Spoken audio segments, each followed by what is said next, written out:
Welcome to episode 12 of Episode George. I'm George. My name is George Mamozelos, and I'm the person on the bottom left-hand side of this picture. I'm making this video presentation to introduce 6 pieces of legislation that have been created or amended by a group of government criminals to take over and control the government of the Northern Territory of Australia, where I am, in what can only be called an administrative or a judicial coup.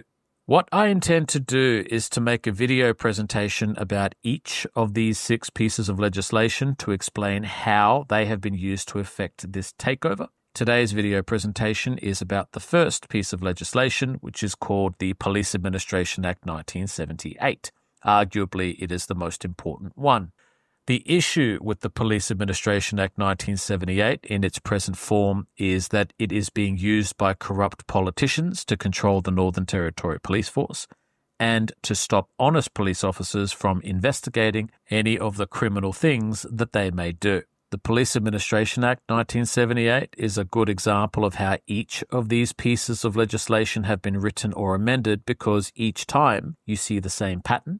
Over and over in each and every piece, what has been done is that the group of politicians responsible have put themselves in charge of some kind of system or some kind of tribunal or some kind of commission that is supposed to investigate or prosecute or regulate the corrupt politician. And then after that, when the politicians are in charge of the whole system, it means that they can never be investigated or prosecuted or otherwise be brought to account for their crimes. Before continuing on with the explanation, you may have noticed this large picture of the former Labor Party Chief Minister Natasha Fyles on the screen, where she isn't wearing any clothing.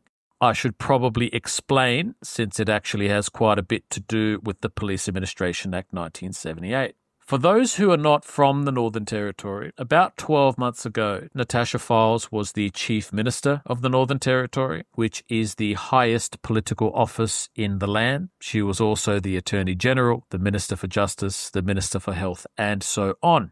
The reason I'm showing this photograph of her is because at time of filming this video, in August 2025, there is an election happening right now that is connected to her. The way that Natasha Fyles is connected to the election is through the man pictured beneath her, who is Labor Party politician and Chinese communist Kon Vatskalis.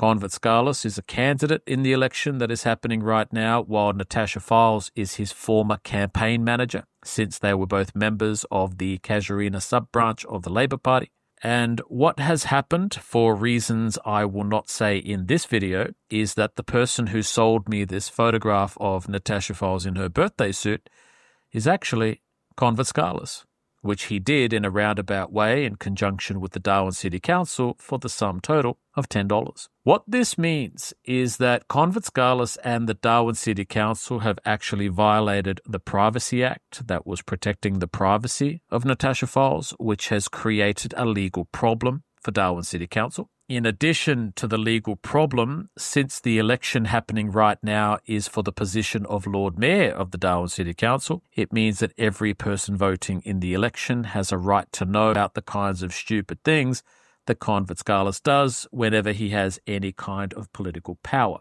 After that, logically, since nobody would ever believe that any politician would be dumb enough to sell naked photographs of the former chief minister to someone like me for $10, it means that it is reasonable for me to show a censored photograph of Natasha Fyles not wearing any clothing to prove that it actually happened. I could be far more abusive if I wanted to, and I've chosen not to. With that said, this video presentation is the spoken and authorised political campaign material of George Mamozelos Darwin, and everything I'm saying is my opinion, recollection and speculation. In my experience, the only reason that people like Kon Vatskalis get to be politicians or have any kind of power in the Northern Territory really is because of the 6 pieces of legislation that I mentioned earlier. Because in my opinion, Kon Vatskalis is such an inconsequential person that if he lived in any other state or territory, he would be laughed out of the room if he ever said that he wanted to be in charge. To make my point about what kind of low-class person Kon Vatskalis is, long story short, Kon Vatskalis is a dual citizen and foreign agent connected to the Chinese Communist Party through his wife, Amy Vatskalis. On the screen now is a newspaper article written about the risk to Australia arising from the Confucius Institute at Charles Darwin University that names Kon Vatskalis by name specifically. Along with news articles, there are serious allegations about Kon Vatskalis as follows. First, it has been alleged that Kon Vatskalis routinely receives bribes of fully paid-off apartments in high-rise buildings on the Esplanade Darwin in exchange for political favours, which in my opinion is what is going on right now in relation to a civic centre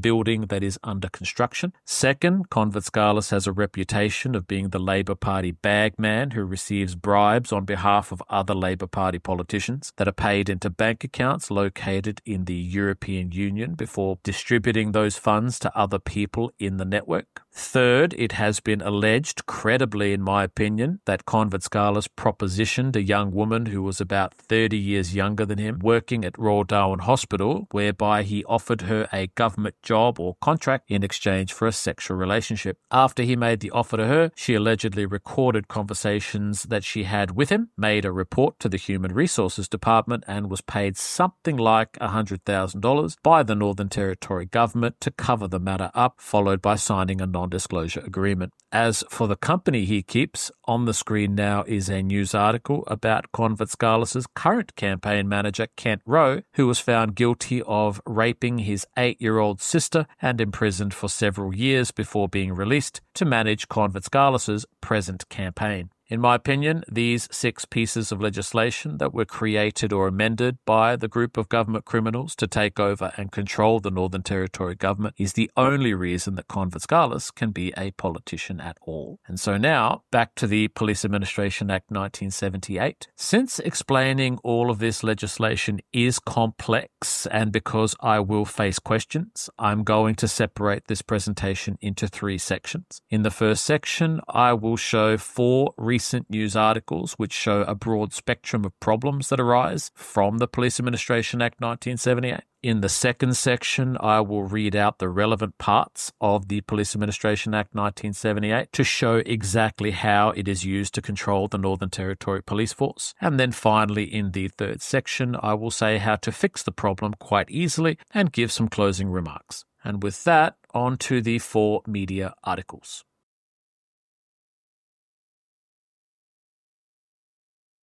To begin, on the screen now is a photograph of a woman named Leah Finocchiaro.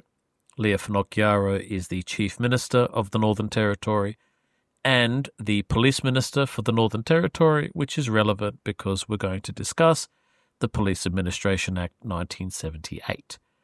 Beneath her in the photograph is the highest-ranked police officer in the Northern Territory, whose name is Martin Dole. The role that he has is Police Commissioner.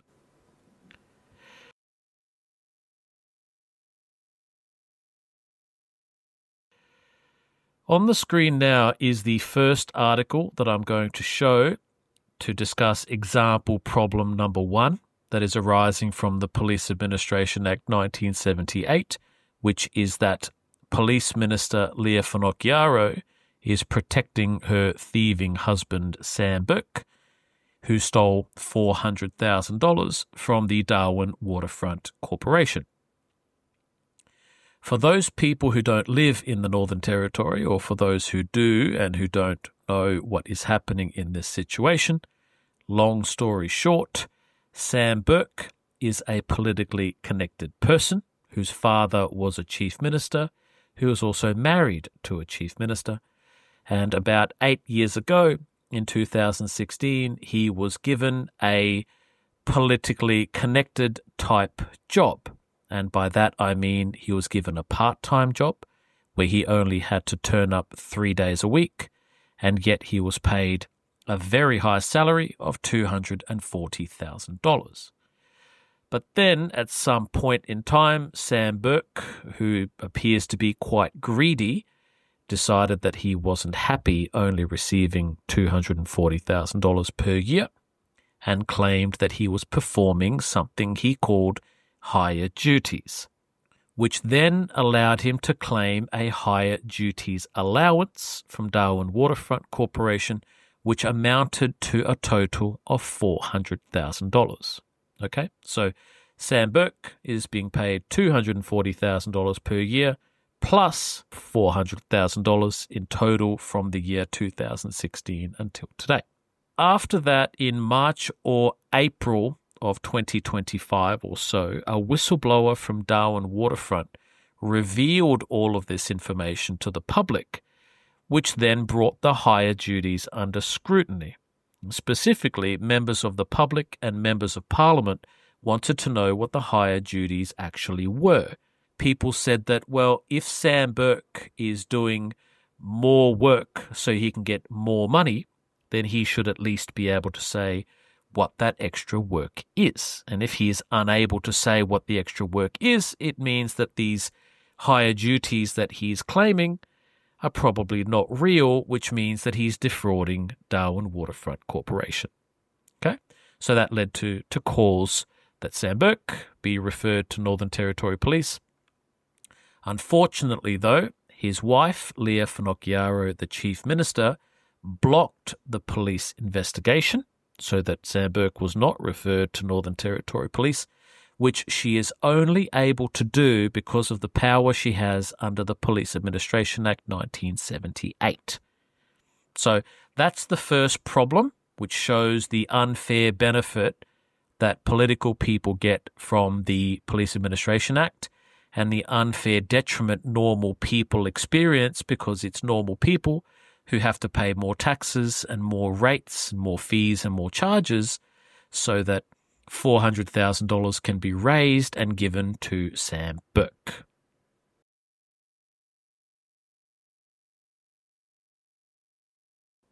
On the screen now is an article that I'm going to use to discuss example problem number 2 arising from the Police Administration Act 1978, which is that corrupt police leaders and politicians protect paedophiles from investigation and prosecution. In this article, in brief, what was happening is that the man on the top right, whose name is Senator Bob Collins from the Northern Territory, was molesting large numbers of Aboriginal children, predominantly in the townships of Alice Springs and Tennant Creek. At the time, the victims of Bob Collins were making reports to local police, who had been instructed by the corrupt politicians of the day to protect Bob Collins and allow him to molest as many children as he wanted to. After a while, the victims of Mr. Collins approached the man on the bottom right, whose name is Mal Brough. Mal Brough was the Federal Minister for Indigenous Affairs, and by the looks of it, he did not like paedophiles very much. What Mal Brough did was to act as if he was a police officer himself, which meant that he collected reports from the victims and the families of the victims before forwarding those reports to the Northern Territory government. When Mal Brough did so, the Northern Territory government did not investigate. After a time, Mal Brough recognised that the Northern Territory government was giving some kind of protection to Senator Bob Collins, and so he did something that was very unusual for a politician. What he did was to write a letter that outlined what was happening with Bob Collins, meaning the names and the circumstances of all of the child molesting that was happening, and he sent that letter directly to a police station, completely avoiding police leadership and local politicians. When he did so, he contacted journalists and radio hosts, followed by making public statements about what he had done. To prove what I've just said, I'll read out the highlighted paragraph in the article, which states as follows, quote, "Earlier, Mr. Brough had told ABC Radio that his department had sent a report outlining names and circumstances to the Northern Territory Police and claimed that nothing happened as a result." End quote.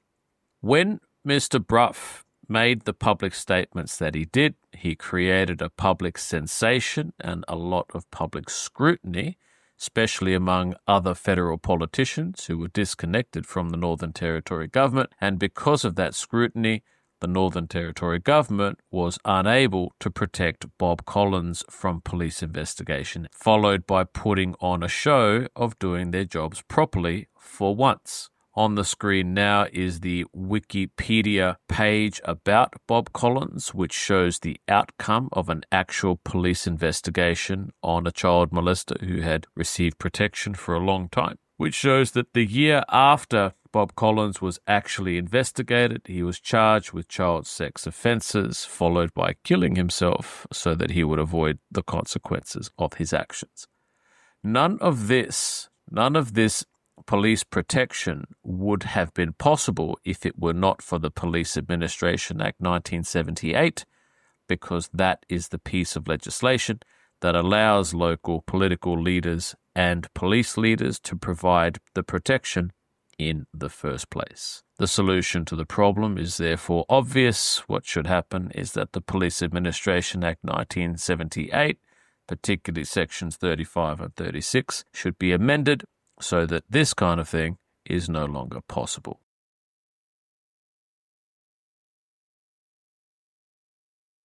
On the screen now is the article that I'm going to use to discuss example problem number 3, arising from the Police Administration Act 1978, which is that corrupt politicians and police leaders are interfering with police investigations while protecting each other. Since the article is in relation to a complex matter that went on for a long time, I'm going to make a simple point and read out the top paragraph in the article to corroborate that point, which is simply as follows. In the center of the screen is a police constable whose name is Zach Rolfe, who shot a man dead while on duty. After the event happened, local political leaders, with Labor Chief Minister Michael Gunner first among them, and then Police Commissioner Jamie Chalker, determined that they were going to charge Constable Zach Rolfe with murder for political reasons. I don't want to discuss the details of the case and discuss why murder charges were not appropriate, beyond saying that they simply were not appropriate in the given circumstances. And to support that statement, I'm going to read out the top paragraph of the article, which is as follows. Quote, Jamie Chalker's time as police commissioner has been defined by the aftermath of Kumanjai Walker's shooting death, which raised serious questions about his integrity, including the hiding of key evidence in the Constable Zach Rolfe murder trial, and questions of the integrity and morale of the force under his leadership. End quote. The important part of that paragraph is the part that said, including the hiding of key evidence in the Constable Zach Rolfe murder trial. Under normal circumstances, any police commissioner who hid key evidence so as to charge a person with murder against correct procedure, in my opinion, is guilty of abusing their office or perverting the course of justice or something like that. And yet, Jamie Chalker did so with impunity, while the beneficiaries of his conduct were the politicians of the day, Michael Gunner and Nicole Madison. The point that I want to make, or the question I want to ask is, what was going through the heads of the politicians and the police commissioner at the time they charged a man with murder who should not have been charged in the full view of the public? What exactly made them so confident and so brave that they would do such a thing to an innocent man in the context of there being another 1,600 police officers in the Northern Territory who would probably be pretty upset? The answer to that question is found in sections 35 and 36 of the Police Administration Act 1978, because those are the sections that allow politicians and police commissioners who are working together to protect each other from investigation and prosecution. That's the point that I wanted to make with this article. The solution, obviously, is to amend the Police Administration Act 1978 so that this is no longer possible.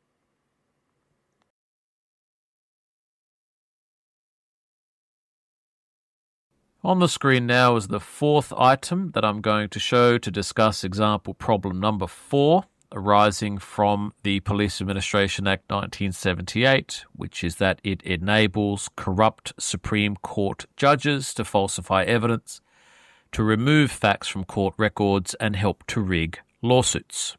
And because this matter is complex, I'm going to go through what happened in a step-by-step simplified way, beginning with the man on the left, whose name is Ian Loganathan. Ian Loganathan was working as the Electoral Commissioner for the Northern Territory, which meant that it was his job to organise elections for Parliament and for local government, and for that he was paid about $300,000 per year. What happened was that Commissioner Loganathan was organising an election and he made a mistake.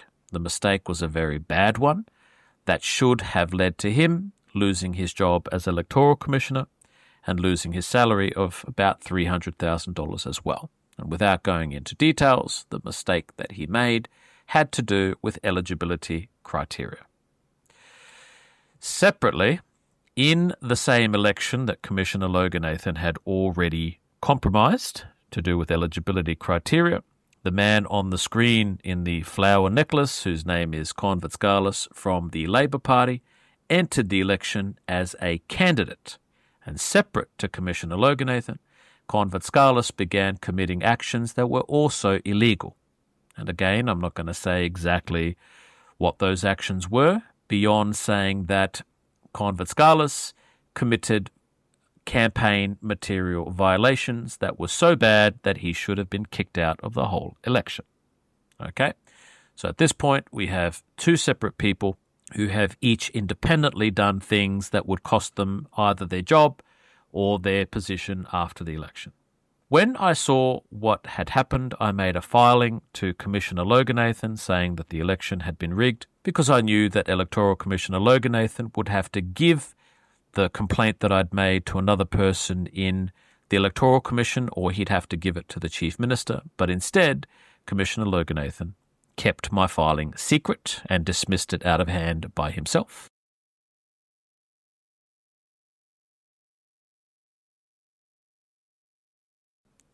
And so after that, I disputed the election myself at a place called the Northern Territory Civil and Administrative Tribunal. Unfortunately for me, though, I didn't recognise just how corrupt Ian Loganathan was, because during the proceedings, he lied in his paperwork, he lied in his emails, and then under questioning, he either lied or he acted evasively. What he did, therefore, was to abuse his office as Electoral Commissioner and pervert the course of justice, because everybody in the proceeding, from myself to the delegate to the candidate, were relying on the things that he was saying. And since he had deceived everybody or frustrated justice, it meant that the case was dismissed when it should not have been. Afterwards, I appealed the decision at the Supreme Court of the Northern Territory, where I found myself in the courtroom of the second most highly ranked judge in the Northern Territory, whose name is Stephen Southwood. Now, when I found myself in Mr. Southwood's courtroom, I had a new problem to contend with, which is that Stephen Southwood was given his job at the Supreme Court at a time when Kon Vatskalis, the candidate, was a minister in the Northern Territory government. And so I suspected that Stephen Southwood and Kon Vatskalis would work together or do favours for one another in a way that was similar to what had happened earlier with Commissioner Loganathan. And so to overcome any potential rigging in anticipation that Ian Loganathan would lie consistently as usual, I wrote a detailed court affidavit that contained an explanation of what had happened, that contained all of the necessary facts and evidence attached to the affidavit as annexures. It was long, it was detailed, and because I'd basically done the whole case and whole investigation on the papers, I thought that Stephen Southwood would have no choice but to order that the whole election be done again, and as part of his duty of care, I thought that he would refer Commissioner Loganathan to Northern Territory Police. But I didn't realise exactly how corrupt Stephen Southwood was, and I also didn't recognise at the time just how big the problem was that I'd caused, because by proving that Commissioner Loganathan had rigged the election of Kon Vatskalis, it didn't properly occur to me that I'd just proven that every politician in Parliament was not duly elected, on the basis that since Ian Loganathan had rigged one election, it meant that he probably had rigged every other election as well, which therefore created a situation where anybody in the public, and especially any politician who'd lost an election, could call for government ministers to resign or to call a general election all over again. So I'm not sure if that's what motivated Stephen Southwood to then do what he did. But after I had proven to him that Commissioner Loganathan was rigging elections, Stephen Southwood went through the evidence and facts of the case that I had presented, and he began altering them. And what he did specifically is that he took the names of witnesses out of the evidence that I supplied, and he replaced them with different people who had different names who did not do the things that he claimed. He rewrote the grounds of election dispute that I had supplied to the Supreme Court and that I'd supplied to the Electoral Commission. So you could say that he rewrote my case for me. He then also rewrote emails and evidence that had been supplied to the court by the Electoral Commission itself and lied in those emails. So he doctored the evidence and presented all of those as facts of the case in his judgment that he wrote at the end of it. And then after falsifying all of these things, Stephen Southwood dismissed my case, and then he also claimed that I had gone to the Supreme Court without due cause and that I'd filed a vexatious lawsuit. All right, so just to say that differently, Stephen Southwood, the second most highly ranked judge in the Northern Territory, is so corrupt that if you go to the Supreme Court, he will take all of the facts that you need to win your case out of the case, and then he will say that you went to court without due cause, and lastly, he will order that you have to pay the Northern Territory government thousands of dollars in court fees for the privilege of going to his putrid and corrupt court. And this is actually what happened. Anyone who wants to see more about this can watch the video presentation that is on the screen now, which goes through it in detail. It is entitled Episode 7 of Episode George, which is hosted on various video hosting sites, including YouTube.com and Rumble and BitChute. An index of where to find those videos appears on a website with the web address episodegeorge.com. if you're interested in doing so. I don't want to repeat all of this stuff because it takes a long time and it goes too far. Okay, so that is what is happening in the Supreme Court. And relating to Northern Territory Police specifically, the problem is that I have reported these matters in detail more than once, and no matter what I do, the Police Administration Act 1978 gives the same politicians who have an interest in covering all of it up the power to block police investigation.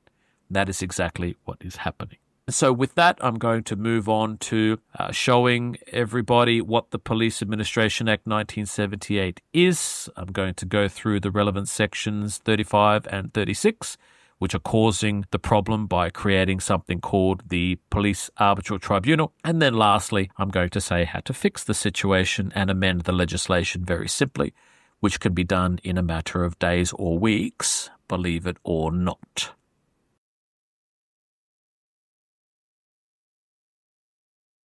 All right.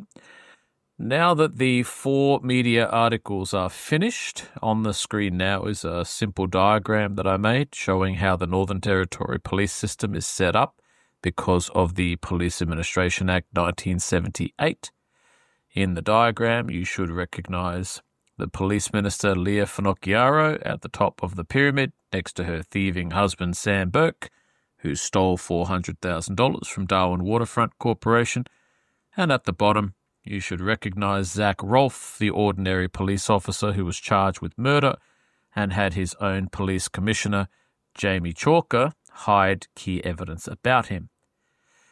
In the following explanation, I will read out portions of the Police Administration Act 1978 to explain who all of the people in the diagram are. On the left-hand side of the picture is the corrupt Northern Territory police system. In this system, the corruption comes from the fact that a special employment tribunal was created called the Police Arbitral Tribunal that is controlled by corrupt politicians. What happens is that the corrupt politicians who are under investigation by police use the Police Arbitral Tribunal to take away the job and salary of the police officer investigating them. On the right-hand side, though, is the normal system used everywhere else in every other state and territory in Australia. In the normal system, all police officers are protected by the Fair Work Act instead of the Police Administration Act 1978, which uses the Fair Work Commission instead of the Police Arbitral Tribunal. In this normal system, the Fair Work Commission is unable to be influenced by any politicians from the Northern Territory or anywhere else because all staff members working for the Fair Work Commission are paid by the federal government located in Canberra. Therefore, the Fair Work Commission is totally disconnected from the politicians at the top of the pyramid on the left, which means that there is no conflict of interest built into the system on the right. Under the system on the right-hand side, it would actually be possible to investigate Leah Finocchiaro's thieving husband Sam Burke, followed by uncovering the multi-million-dollar fraud and racketeering operation taking place at Darwin Waterfront. Next, I will put the actual legislation on the screen to read out piece by piece so that I can show exactly how the corrupt Northern Territory system came into being and explain who all of these people in the diagram are in the diagram on the left. Okay, so on the screen now is the actual Police Administration Act 1978 showing the two statutes causing the problem, which are Statute 35 and Statute 36. I will start by highlighting and reading out the first part of Section 35, which is the one that actually creates the Police Arbitral Tribunal. Section 35 states, Establishment of Tribunal. There shall be a Police Arbitral Tribunal, which shall have jurisdiction to hear and determine all matters relating to the remuneration and terms and conditions of service of members of the police force. On the pyramid diagram that I've drawn, the Police Arbitral Tribunal is represented by this green layer here with three people on it, who I will get to shortly. Next, I will highlight and read out the second part of Section 35, which states, other than the Commissioner, a Deputy Commissioner, an Assistant Commissioner, or a member of the rank of Commander. So the overall situation with the Police Arbitral Tribunal is that it makes it so that all these people at the top of the pyramid, who are the politicians controlling the police system and the high-ranking members like Commissioner, Deputy Commissioner, and so on and so forth, form a gang who are exempted from the Police Arbitral Tribunal, while the police officers at the bottom of the pyramid are the ones that the tribunal is going to be used against. To make it clear why the Police Arbitral Tribunal is used against ordinary police officers, I will read out the next section, Section 36, which explains who all of these people in the tribunal actually are. Section 36 states, Constitution of Tribunal.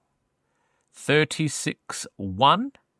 The tribunal is constituted by A. The chairperson. On the picture on the left, a picture of the chairperson is shown, whose name is Ingrid Asbury. Ingrid Asbury has a background in industrial relations and employment law, which is the right background for her to have, so there's no problem in that regard.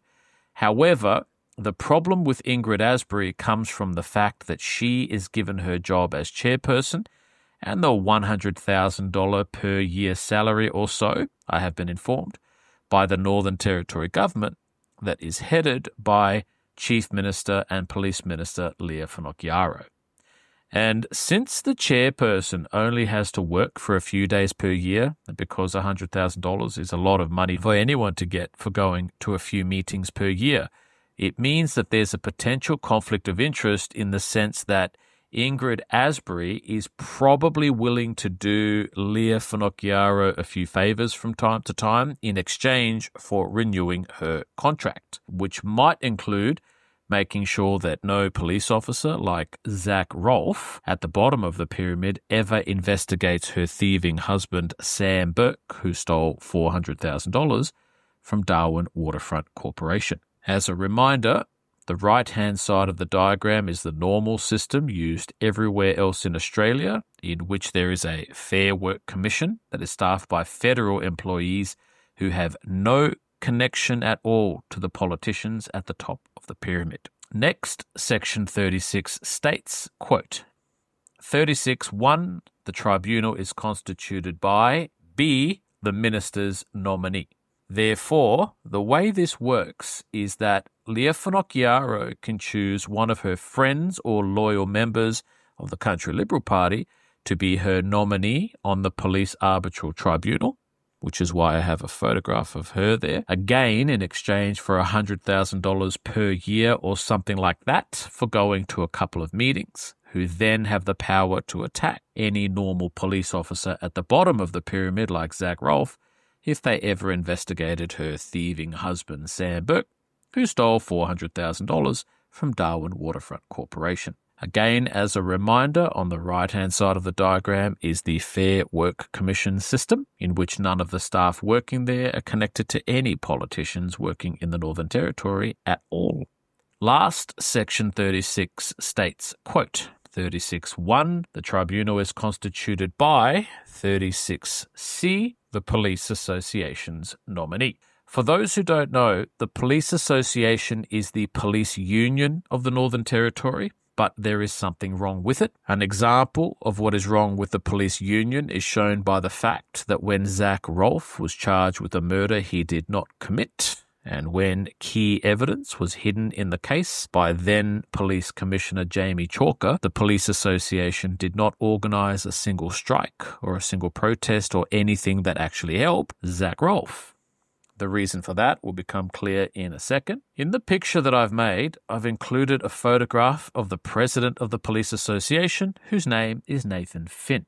Something about Nathan Finn that most people do not know is that about 6 months ago during the 2025 federal election, he was singled out by former leader of the opposition Peter Dutton to become a politician in the next election for the Country Liberal Party, which means that Nathan Finn is basically another Country Liberal Party politician, just like the police minister Leah Finocchiaro. And this is a consistent theme in the Police Association, where presidents and senior vice presidents and the like are consistently connected to the same politicians who are supposed to be investigated by police. In other words, the Police Association is a fake police union that was set up to control and oppress police officers instead of advocating for their rights. As a last reminder, the Northern Territory is the only jurisdiction in Australia where police officers are not protected by the Fair Work Act or the Fair Work Commission. And in my opinion, this is not a coincidence and has everything to do with the Police Association serving the politicians who run the police system and serving themselves instead of serving the actual police officers who pay the membership fees and who need the Police Association to protect them. And obviously this means that there's yet again a conflict of interest in which the Police Association's nominee will be loyal to the Country Liberal Party and therefore attack any honest police officer at the bottom of the pyramid like Zach Rolfe if they ever investigated Leah Finocchiaro's thieving husband Sam Burke to see whether he stole the $400,000 from Darwin Waterfront Corporation using fraud.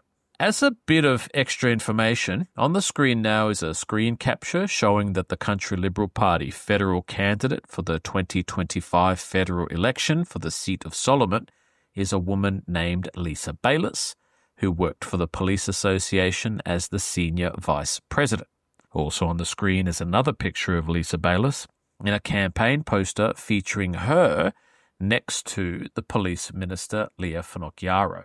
The point that I'm making with these pictures is that the Country Liberal Party, that Leah Finocchiaro is the chief minister of and police minister of, regularly recruits politicians from the Police Association, which again is a conflict of interest because the Police Association's nominee is not only given this $100,000 per year job or whatever it is for turning up a couple days a year by the politicians in charge of the police system, but they're also chosen to be politicians themselves and probably want to impress the leader of the party so that she can approve them or speak nicely about them at party meetings at the Central Council. Now that I have introduced the Police Arbitral Tribunal, I will explain exactly how ordinary police officers at the bottom of the pyramid, like Zach Rolfe, are targeted and attacked using a 5-step process.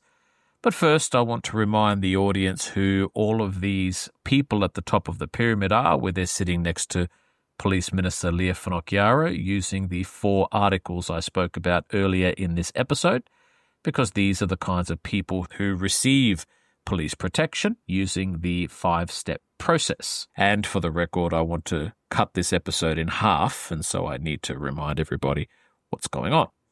So, first, next to Leah Finocchiaro is her thieving husband, Sam Burke, who stole $400,000 from Darwin Waterfront Corporation when he claimed that he'd performed extra work in the form of so-called higher duties, and yet Sam Burke is unable to even say what the extra work was. Second, next to Sam Burke, in the black and white, is the now deceased child molester Bob Collins, who molested dozens, if not hundreds, of mainly Aboriginal boys around the township of Alice Springs. Bob Collins was protected from prosecution because of this Police Arbitral Tribunal and was only ever caught thanks to Mal Bruff, the Federal Minister for Indigenous Affairs. Third in the lineup is former Police Commissioner Jamie Chalker, who was caught hiding key evidence in the murder trial of Zach Rolfe, presumably so that he could throw Zach Rolfe into prison to help the politicians who gave him his $500,000 per year job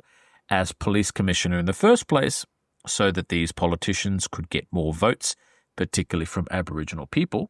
And then fourth, lastly on the list, is the Supreme Court Judge Stephen Southwood, who falsified evidence in the Supreme Court of the Northern Territory itself, next to the Electoral Commissioner Ian Loganathan, who rigged an election and falsified the election report to cover up what he'd done in a case that involved me personally. And I invite you to watch episode 7 of Episode George to learn more about that, with an index of video presentations appearing at the website episodegeorge.com. All right, so I've made a guide showing 5 steps used by corrupt politicians to attack honest police officers at the bottom of the pyramid using the Police Arbitral Tribunal system. For this example, let's say that Constable Zach Rolfe at the bottom of the pyramid was still working for Northern Territory Police, and let's say he was trying to investigate Leah Finocchiaro's thieving husband Sam Burke to see where the stolen $400,000 is, or if Leah Finocchiaro has anything to do with it herself, which she probably does with her CLP Cowder branch that is packed with people just like her, in my opinion.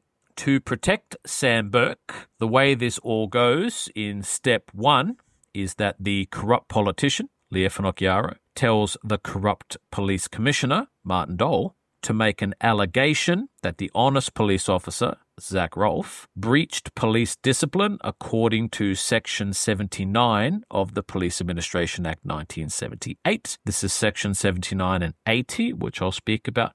For simplicity, I have highlighted the sections I'm going to read out. I'm not trying to trick anyone. On the screen now is Section 79. I will read out the highlighted portion, which says, quote, 79. Service of notice for alleged breach of discipline. Where the Commissioner, Martin Dole, believes that a member, Zach Rolfe, has committed a breach of discipline, the Commissioner shall serve a notice. End quote.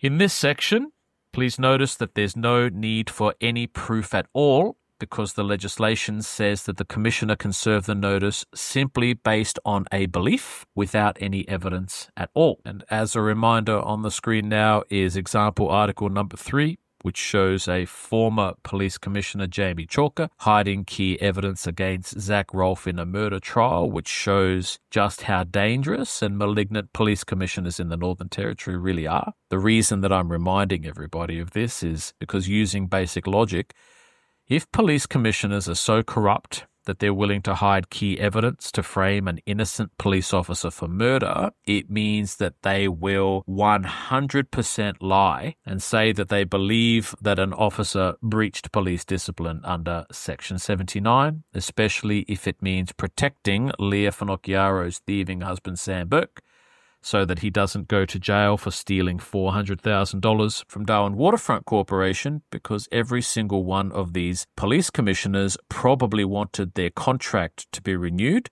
so that they would continue being paid $500,000 per year. Step 2. The corrupt politician, Leah Finocchiaro, tells the corrupt police commissioner, Martin Dole, to suspend the honest police officer from duty and send them home according to Section 81E of the Police Administration Act 1978. On the screen now is Section 80. Again, I have highlighted the relevant sections. It says, quote, 80, action pending an alleged breach of discipline. Where the Commissioner believes that a member has committed a breach of discipline, the Commissioner may suspend the member from the police force. End quote. And again, I want to point out that there is no evidence required to suspend the police officer, because Section 79 only says that the Commissioner has to believe the evidence, or at least in the Northern Territory, to pretend to believe it.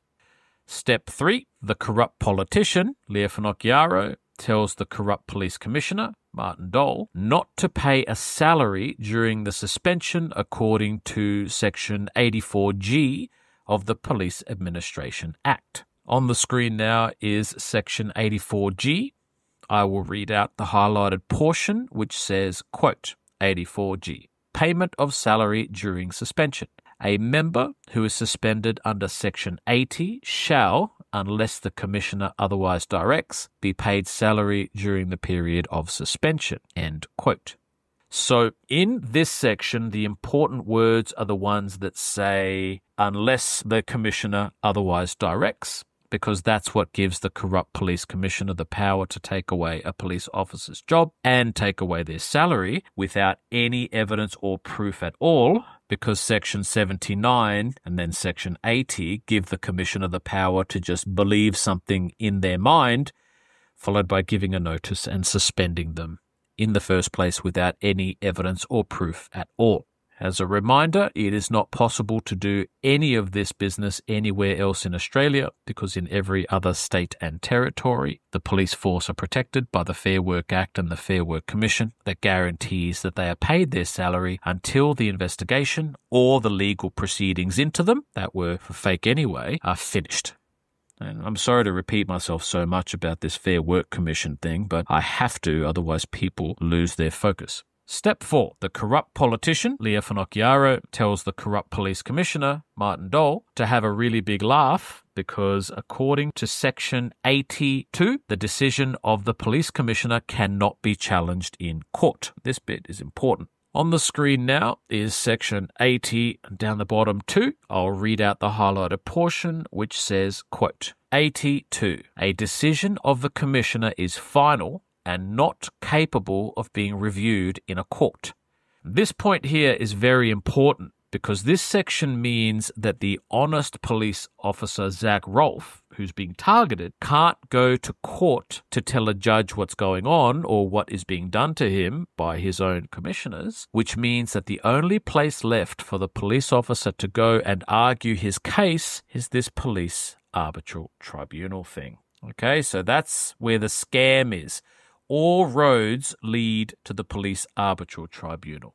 Step 5, the corrupt politician, Leah Finocchiaro, picks up the telephone and calls every member of the police arbitral tribunal to tell them that the honest police officer, Zach Rolfe, might appeal the decision that has been made against him by the police commissioner, followed by instructing them to say, you had better make a finding against Zach Rolfe, otherwise your $100,000 per year positions will not be renewed and your jobs will be given to someone else. Make sure he's never paid a salary and make sure that Zach Rolfe is always in the wrong. The end. Last point that I want to make, which is also very important, is that this whole system is why the police commissioners in the Northern Territory are always corrupt and why they're paid $500,000 per year, which is a very, very high salary. The whole idea, therefore, of paying these people $500,000 per year is to pay the police commissioner off and give them the incentive to protect the corrupt politician who gave them the $500,000 per year job in the first place. And for those people out there who think that a politician would never try to rig a tribunal proceeding, as a reminder, on the screen now is the matter I took to the Supreme Court, where a Supreme Court judge named Stephen Southwood falsified the evidence to cover up a rigged election. Okay, so this police protection that has been provided to Commissioner Ian Loganathan and to the corrupt Supreme Court Judge Stephen Southwood is why my case, which has citation Mamouzelos v. Vatskalis and others 2018 NTSC 57, is so important, because in a situation where you have corrupt politicians, corrupt judges, corrupt police commissioners, and so on and so forth, the only way you can fix the situation is to vote the politicians out.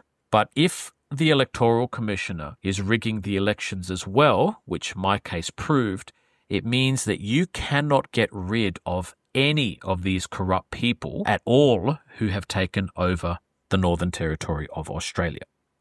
Okay? As a reminder, on the screen now is the complete list of 6 pieces of legislation that were created or amended by the cabal of government criminals to take over and control the Northern Territory of Australia. The Police Administration Act is the first one on the list, but there are another 5 pieces of legislation just as bad as this one. The situation we have in the Northern Territory is a disaster. This is a cabal. It's a horrible, nasty cabal full of complete mongrels who've just taken over everything by placing themselves in control of the very institutions that are supposed to be used by the public to control them. To make that point even more clearly, to draw your attention once again to the layer of people at the top of the pyramid, the police arbitral tribunal system is why people like Sam Burke can steal $400,000 while his wife, Leah Finocchiaro, protects him from investigation. The police arbitral tribunal system is why we have politicians like Bob Collins molesting dozens or hundreds of Aboriginal boys in Alice Springs for years, while the police look on and let him do it. The police arbitral tribunal system is why police commissioners like Jamie Chalker get away with hiding key evidence in murder trials. So if you are a police officer or any other person who wants to fix the problems that we're having in the Northern Territory, I really do encourage you to watch the video presentations entitled Episode 7 and 8 of Episode George, which prove that the elections are being rigged with the help of corrupt Supreme Court judges.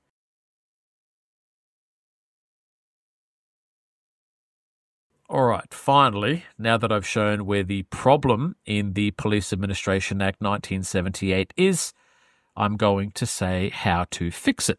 On the screen again, please focus on the picture of the pyramid that I've shown, which has the corrupt Police Arbitral Tribunal on the left, and then on the right is the normal Fair Work Act, Fair Work Commission that is used everywhere else in the country. The solution to this problem based on this pyramid diagram is to simply change the police arbitral tribunal system, this upside down thing, and switch over to the Fair Work Act, Fair Work Commission system on the right, which can easily be achieved by amending the Police Administration Act 1978. To show how amending legislation works, on the screen now is a news article from less than a year ago that is an example showing legislation being quickly and easily amended. In this article, less than 1 week after being elected, Leah Finocchiaro's government wrote a bill called the Criminal Code Amendment Bill 2024, which amended the legislation to change something called the age of criminal responsibility. It doesn't matter what the legislation that was changed was. The only thing that matters is that it's very easy, and this article proves that it was done in less than a week. by Leah Finocchiaro in the past, which means that therefore, to change the police arbitral tribunal system and bring in the Fair Work Act and the Fair Work Commission, what has to be done is to write an amendment bill that is voted on by Leah Finocchiaro's government in the same way they voted on the Criminal Code Amendment Bill 2024. On the screen now is a picture I've made showing how the amendment can be written. And this is an imaginary bill that I've called the Police Administration Act Amendment Bill 2025. In it, I've written a couple of paragraphs to replace statutes 35 and 36, which are the ones causing the problem, by creating the Police Arbitral Tribunal in the first place, which I've written in such a way where the Police Arbitral Tribunal would be replaced by the Fair Work Commission instead. Obviously, a lawyer would write this legislation using the correct legal terminology because I'm not a lawyer, but I wrote this in a simple way so that I could easily explain and have everyone understand what it all means in this video. So the two statutes in my imaginary bill state as follows. Quote, Northern Territory Police shall negotiate terms of their employment in an enterprise bargaining agreement corresponding to the Fair Work Act. And in this section, what would happen is that the enterprise bargaining agreement under the Fair Work Act would include language that makes sure that they are paid a salary even if they're accused of breaching police discipline. That's the important part of putting them under the Fair Work Act. And the Fair Work Commission shall have jurisdiction to hear all matters relating to the aforementioned enterprise bargaining agreement. End quote. And the point of that statute, obviously, is to actually give power to the Fair Work Commission in the first place. Okay, so just like that, just with these two statutes being written, the problem would be solved completely. And these people at the top would lose all of their power over the regular police officers who are located at the bottom of this pyramid. And obviously these three people would lose their jobs and they wouldn't be paid $100,000 per year anymore for basically helping to bully police officers for the benefit of a bunch of child molesters and thieves and scumbags in the judiciary, like Stephen Southwood. All right, so now that I've explained how to change the situation, the next question is when the situation can be changed. And so the next thing to look at is this calendar that I'm showing, which shows the exact dates available for Leah Finocchiaro and her whole government to vote on the amendment that I've proposed. According to the Parliament House website, Parliament is scheduled to meet beginning a couple weeks from today at time of filming on September 2nd, 3rd and 4th, then again on October 14th, 15th, 16th, 21st, 22nd, 23rd, and lastly for the year 2025, November 25th, 26th, and 27th. If the Police Administration Act were amended on any of those meeting days, it would mean that honest police officers like Zach Rolfe could immediately get on with investigating her corrupt and thieving husband Sam Burke and find out where the stolen $400,000 is, along with all of the other criminals at the top layer of this diagram.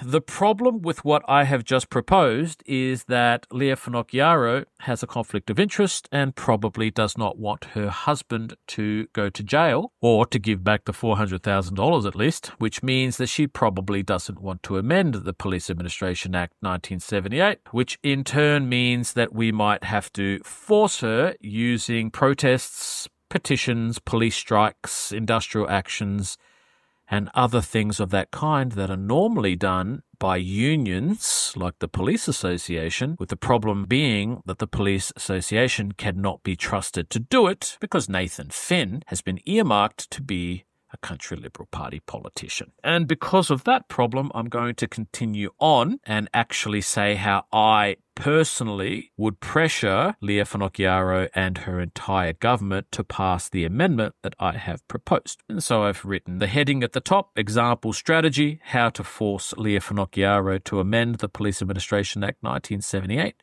using my personal local knowledge. First things first. On the screen now, I have placed a picture to illustrate the kinds of police officers who are presently employed by the Northern Territory Police Force. In total, between these two groups of people, being the police leadership and the regular rank and file, as they are called, the sum total of police officers is about 1,600 in the Northern Territory. Of these people, the top layer of police leaders, who are the police commissioners, the deputy commissioners, the assistant commissioners, and people with the rank of commander, I would estimate that there are probably less than 100 of these people, while the remainder, which would be 1,500 or so, are regular police officers who are subject to the Police Arbitral Tribunal.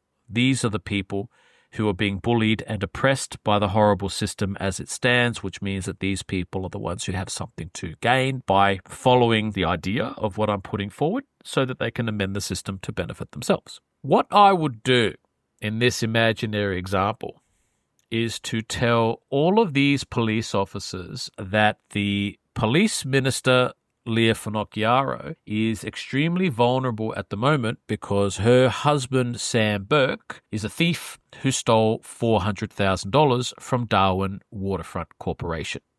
The reason that I would mention Leah Finocchiaro's husband is because his thievery makes it very clear that she has a conflict of interest, in that she has an interest in making sure that her husband is never investigated by any of these police officers. Therefore, what can be done is for all of these officers to claim that they feel unsafe investigating Leah Finocchiaro's husband because they don't want to be suspended without pay using the Police Administration Act 1978 with this awful police arbitral tribunal system, and they definitely don't want to be framed for murder the way it was attempted to frame Zach Rolfe for murder by his police commissioners at the time. Then all that has to happen is for a number of these police officers to say that they're going to go on strike unless Leah Finocchiaro makes a public announcement to say that she's going to amend the Police Administration Act 1978 so that police are protected by the Fair Work Act and the Fair Work Commission.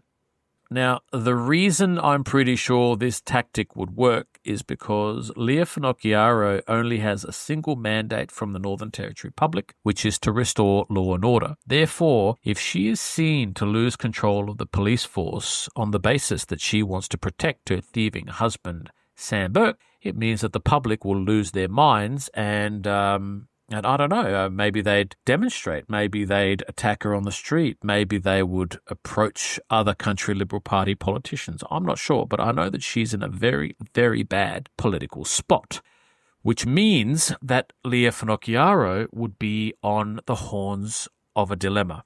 On the one hand, she would try to continue protecting her husband, Sam Burke, and therefore destroy the entire country Liberal Party.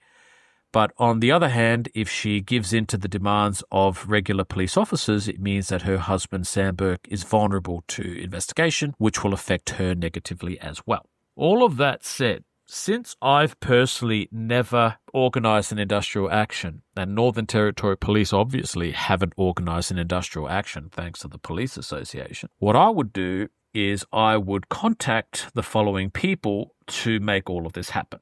On the screen now is a picture that shows several important people. On the left is a very well-known man named Darren Clark, who is from the township of Alice Springs. Mr. Clark manages a social media site named Action for Alice 2020, which has nearly 180,000 followers. To my understanding, Mr. Clark is so popular that he gets something like 1 million views per day on his website, which makes him incredibly influential. What I would do is to contact Mr. Clark and ask him if he would put up a notice or two on his Action for Alice social media page informing the public that Northern Territory Police feel unsafe investigating Leah Finocchiaro's thieving husband Sam Burke, as I proposed earlier, because they don't want to be suspended without pay because of the Police Administration Act 1978, and they don't want to be framed for murder the way Zach Rolfe was. And the reason I've included Prime Minister Anthony Albanese in this picture and former leader of the opposition Peter Dutton is because not only does it show how influential Mr. Clark is, but it also shows that he is a person seen to be between both parties. Okay, and this issue doesn't have to do with the left or right of politics. This has to do with the entire Northern Territory. It has to do with Northern Territory Police, and it has to do with me, because I want that bloody judge to be locked up in prison, along with the Electoral Commissioner, for what he has done. The next people I would contact are on the bottom of this picture, who are Mr. Zach Rolfe himself and his father, Richard Rolfe. What I would do would be to contact both of these men and tell them that I was organising an industrial action to force Leah Finocchiaro to amend the Police Administration Act 1978. And then I would ask Zach Rolfe in particular if he would be willing to tell the 1,500 or so regular police officers in the Northern Territory about his personal experience, and in particular how he had been targeted by his own Police Commissioner Jamie Chalker for political reasons. If Zach Rolfe agreed, the idea would be to publish anything that he said on Darren Clark's social media page, Action for Alice 2020, so that the 180,000 or so people saw everything that Zach Rolfe and his father mentioned. Next, at the top of the picture, is the last person I would contact in relation to the industrial action, who is an industrial relations consultant named Lucio Matarazzo. On the screen now is a news article about Lucio Matarazzo, saying that he once offered his services to 20,000 Northern Territory public servants so that they could negotiate their enterprise bargaining agreements under the Fair Work Act, which means that Mr. Matarazzo understands exactly why the Police Administration Act 1978 has to be amended. Further, the article also says that Mr. Matarazzo has experience as a union organiser, which means that he has probably organised strikes and protests in the past. The reason I would insist on a person like Lucio Matarazzo being involved in the industrial action is because the 1,500 police officers would probably have questions about the benefits of being covered by the Fair Work Act, and logically they would probably want to hear his opinion about whether or not the strike would be effective. Maybe they'd want to know what might happen to them if they went on strike. Just the normal questions that you would expect. And so, personally, I would ask Lucio Matarazzo to be the person really coordinating the strike, because I personally believe in always deferring to a person who knows more about a subject than you do, especially if they have the experience that Mr. Matarazzo does. That said, I do have an idea. On the screen now is a photograph of a rally that happened outside Parliament House that was attended by thousands of people that was named Anti-Crime Rally. At the time, the Chief Minister and Attorney General Natasha Fyles was inside Parliament House, which caused her to have a psychotic break from the pressure. She practically lost her mind. And to show how badly chief ministers are affected when there are large protests and rallies outside Parliament House, I'm going to play a short video of her that was taken when she was inside. Before I press play on the video, please be aware that the video is a bit blurry. But if you want to see Natasha Fyles' face clearly, I invite you to look at the naked photographs of her on the left-hand side of the screen that Kon Vatskalis sold to me for $10. Okay, just imagine her face clearly in your mind as you watch this video. My question is to the Chief Minister. Chief Minister, we hear the desperate cries of Territorians standing right now on the steps of Parliament, rallying for urgent action on crime. They are scared for their lives and livelihoods. In Katherine on Anzac Day, a local service station was held up and the counter set on fire. The criminal went on to commit multiple arson attacks, including lighting cars on fire. He was finally apprehended in Humpty Doo. Chief Minister, reflecting on the words of those rallying outside, when will you do your job and keep Territorians safe? Chief Minister, you have the call. Thank you, Mr. Speaker. And Mr. Speaker, I wonder if the member for Katherine has been anointed as the Minister for Education, or is her vote secure so she didn't need to be promised something, unlike the member for Namatjira, Mr. Speaker? And just a minute ago, Order. Oh, you're all a team, are you? The team that goes to lunch together. We know you're on her team. You're her biggest defender, member for Brennan. We've been around this Parliament. Order. Chief Minister, please take your seat. Order. Order. Let me tell you. Order. Chief Minister, I'd ask you to get to the... Thank you, Mr. Speaker. I clearly hit a sore spot over there, and you don't even get poker face. The ones of you that are not supportive are silent, and the ones of you that are overly supportive just jump. Chief Minister, I asked you to get relevant to the question. That's not part of the question. It's absolutely relevant to the question. It was from the Shadow Education Minister, and I was asking her, is she anointed to be the Education Minister? Because these are the decisions. Member for Brennan, we know you got nothing because your vote's assured, but the member for Catherine, she's a number. Order. So, Mr. Speaker, I do digress. I was talking about the video you just watched is a good example of how politicians lose their minds and melt down when there are thousands of people having a rally outside Parliament House. And since the idea of rallies or industrial actions is to put pressure on politicians, it makes sense to hold a rally in the same way that the anti-crime rally organisers did, outside Parliament House while Parliament was meeting inside. Therefore, on the screen again is the list of parliamentary sitting dates from the Parliament House website, which I would consider as a likely set of dates for a rally or a strike action to amend the Police Administration Act 1978. In my opinion, since the Police Minister Leah Finocchiaro actually stopped attending public press conferences when it was revealed that her thieving husband, Sam Burke, stole $400,000 from Darwin Waterfront Corporation, it seems likely to me that she would be strongly affected by a strike or a rally happening outside. Along with choosing the correct date and venue, I want to share some basic tactics that I learned when running a nightclub and entertainment business several years ago. As a rule, it is always a good idea to find notable people in the community and give them a reason to come to your nightclub or to your industrial action or rally, as it were, with the reason being that they usually tell all of their friends to attend with them.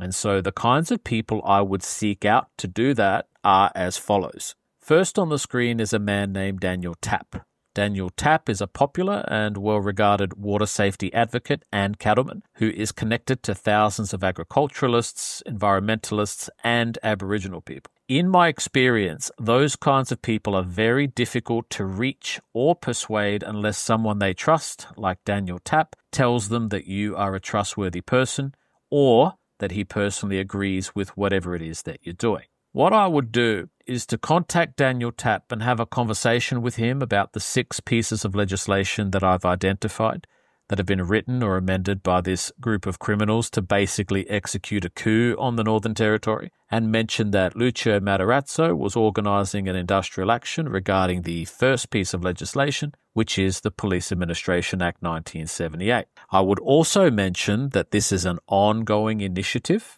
and that we would get to each of these pieces of legislation one by one, which is not only in his interest, but in the interest of the thousands of people he's connected to, particularly in regards to fracking and any kind of corruption to do with land access, water licenses, and things like that. After that, I would ask him to support the police strike action in whichever way he felt personally comfortable with.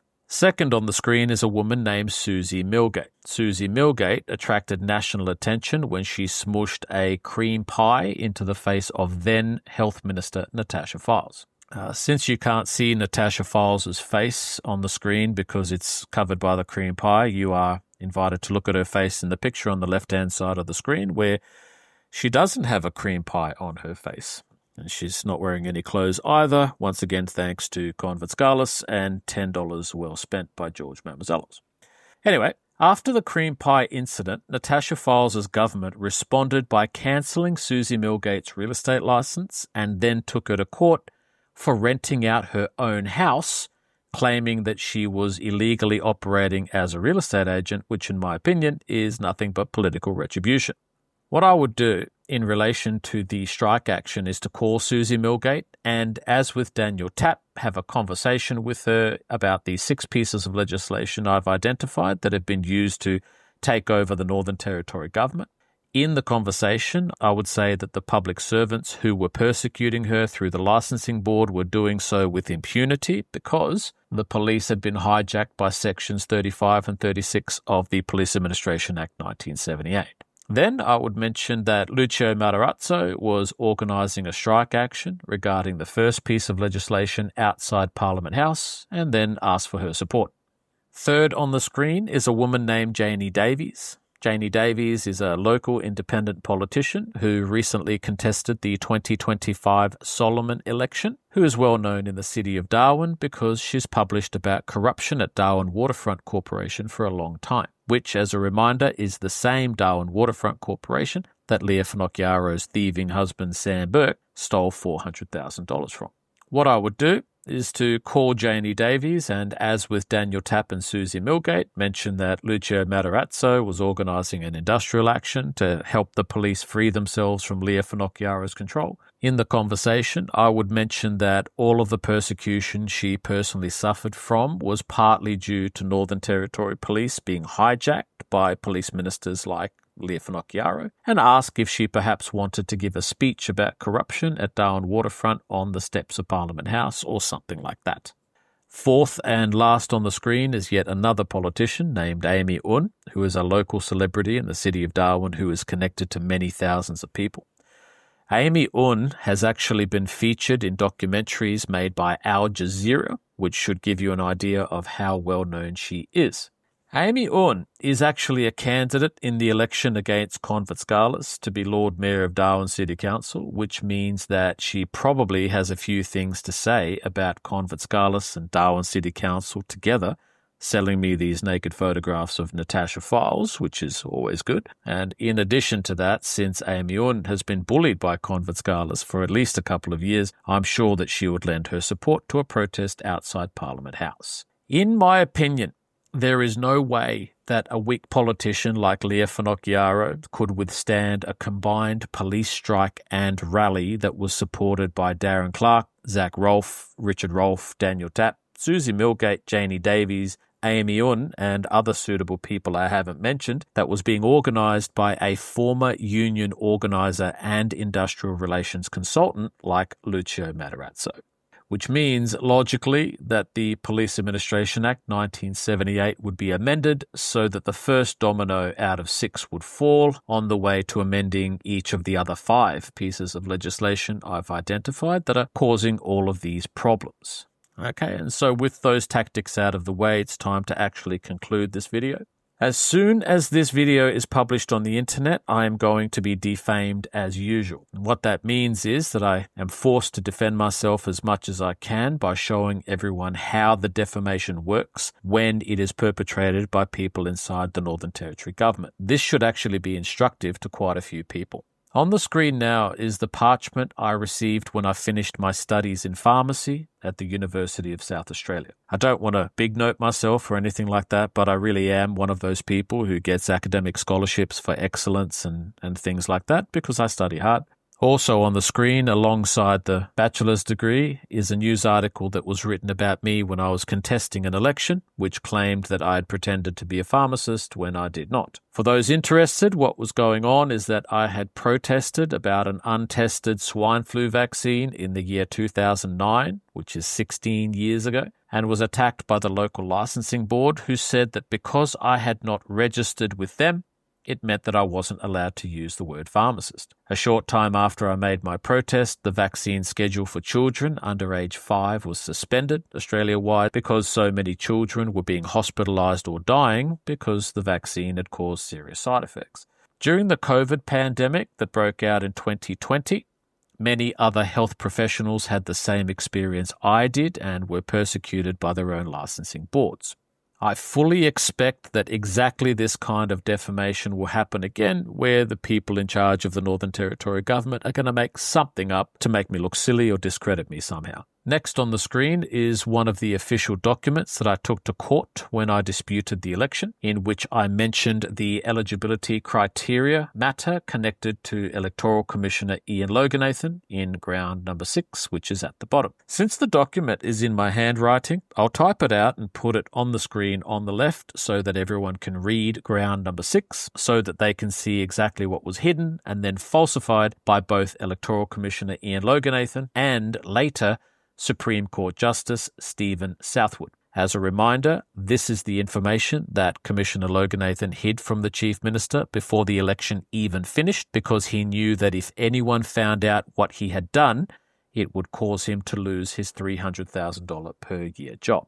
To explain how that works, on the screen now is a news article about ICAC Commissioner Michael Riches, which is very similar to the matter involving Electoral Commissioner Ian Loganathan, in that Michael Riches kept a $20,000 payment to his ex-wife secret from the Chief Minister. What ICAC Commissioner Michael Riches did is analogous to what Commissioner Loganathan did, because Commissioner Loganathan kept my filing to him secret from the Chief Minister before the election finished and before my election dispute had even started. And then after that, Commissioner Loganathan falsified the election report in Section 7.77 to conceal what he had done from the public, which is of course an abuse of office as per Section 81 of the Criminal Code Act 1983. For those interested, you're welcome to watch episode 8 of Episode George, which explains all of that in detail.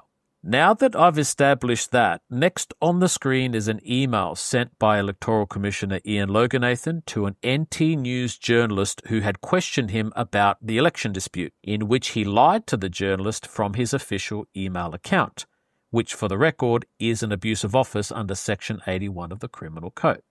I'll highlight this to make it easier to see, but in the email, what was happening is that the journalist asked what the grounds of election dispute were, which meant that Commissioner Loganathan was obligated to say that he had personally corrupted the election because of the eligibility criteria issue I had named in ground number 6.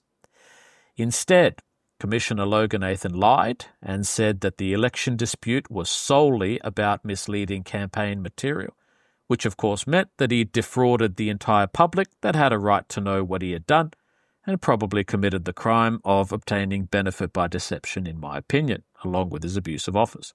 Then finally on the screen now is the news article that was published by the NT News a short time after Commissioner Loganathan had lied to the NT News journalist, which actually uses a racial slur to ridicule me for going to court. And it goes without saying that the news article did not mention ground number 6 or the eligibility criteria issue in any way, because Ian Loganathan had lied to the journalist. An important thing to say is that since I had already run in an election by this point, what all of this means is that the Northern Territory Electoral Commission itself illegally defamed an independent politician named George Mamouzelos to cover up a rigged election using racial slurs. To make my point, on the screen now is a picture of Senator Jacinta Price, who is also from the Northern Territory, next to a giant witchetty grub and a caption saying "Goodest Bush Tucker, Senator Jacinta Price's witchetty grubs," which of course is just made up. I'm not really saying this about Jacinta. But in my opinion, there really is no difference between this article that was written about me and this very demeaning photograph and caption about Senator Price. Lastly, on the screen now is episode 7 of Episode George, which shows how the second highest ranked Supreme Court judge in the Northern Territory, Stephen Southwood, falsified the evidence I'd presented to the Supreme Court to hide the election rigging committed by Electoral Commissioner Ian Loganathan. It goes without saying that all of this had a tremendous effect on my business and guaranteed that I would never have a political career either. Okay, so I hope that was instructive to people who don't properly realise exactly what the Northern Territory government is or how it behaves. On the subject of Supreme Court judges, while I was recording this conclusion, I had an idea. And so on the screen now is the index of 6 pieces of legislation used by the group of criminals to take over the Northern Territory. On this list, the 5th piece of legislation is the Judicial Commission Act 2020.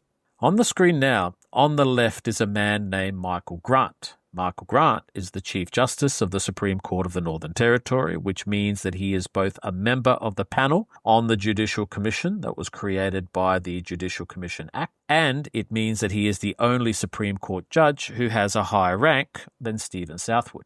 Logically, therefore, this means that Chief Justice Michael Grant is the one who is supposed to refer Stephen Southwood to police for falsifying evidence in the case, but instead, Michael Grant is covering the matter up. The reason I've mentioned Michael Grant is because in episode 7 of Episode George, the whole episode is about what happened when I made a filing to the Judicial Commission, which was followed by the Judicial Commission actually covering the matter up instead of investigating or referring Stephen Southwood to Northern Territory Police. And so what I have to say is this. If you recall, earlier in the presentation, I went through an example showing how the Police Administration Act 1978 was used to protect a child molester named Senator Bob Collins, who had molested dozens, if not hundreds, of Aboriginal boys in the township of Alice Springs, until, fortunately, the Federal Indigenous Affairs Minister Mal Brough got involved and exposed what he had done.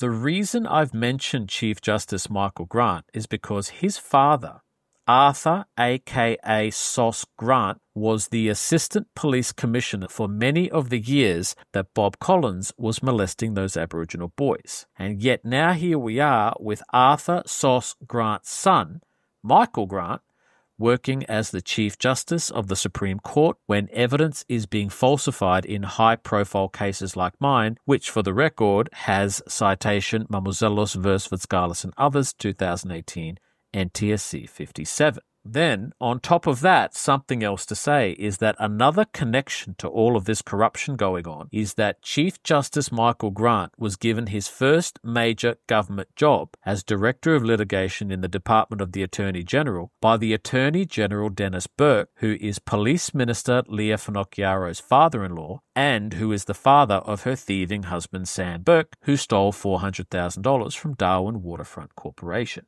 On that basis, in my opinion, the Chief Justice, Michael Grant, is actually at the centre of the cabal of criminals who've used these 6 pieces of legislation to take over the Northern Territory government in what can only really be called an administrative or a judicial coup. For context, on the screen now is a news article published in the Australian newspaper in which Chief Justice Michael Grant did something very unusual and actually spoke to journalists, which judges very rarely do. In the article, Michael Grant said that for every $1 that Northern Territory Police received, his own justice system should receive at least $1.50. Using logic, in my opinion, it makes perfect sense for a corrupt Chief Justice to demand more money from the Northern Territory government, which would be used to hire government lawyers to go into court and argue against people like me. In other words, if you are a mafia boss or a gangster in the Supreme Court and you need soldiers to do your dirty work, it means that you would hire lawyers to be your soldiers and then use the lawyers against people like me using those 6 pieces of legislation with as much money as you could get out of Leah Finocchiaro, who needs your support in court anyway to protect her husband Sam Burke in relation to the $400,000 waterfront issue. So, personally, I wouldn't give a single dollar to any court that Michael Grant is in charge of or even a part of because of his family history protecting child molesters and more recently his own involvement at the Judicial Commission that hid the matter of Stephen Southwood falsifying evidence. And in fact, I think that one of the major reasons that Michael Grant really wants more money from the Northern Territory government is because he is paid $584,000 per year to run the Supreme Court, which has ended up being so corrupt that his judges falsify evidence. I'm not really sure what to say about that, except that it appears to be naked gangsterism and cronyism to me. Okay, so I think that that is enough, and so this video presentation is finished. On the screen now is a list of internet addresses or identities you can use to find more video presentations like this one or various articles that I write, which are episodegeorge.com, The Mango Inquisition, and Most Genius Greek Philosopher of Darwin, all of which can be found on several social media platforms including YouTube, Rumble, BitChute, Odyssey, Telegram, Facebook, and others. Everything in this video presentation is my opinion, recollection, and speculation, and is the spoken and authorised political campaign material of George Mamuzelos Darwin. Thank you, whoever you are, for your attention, and take it easy.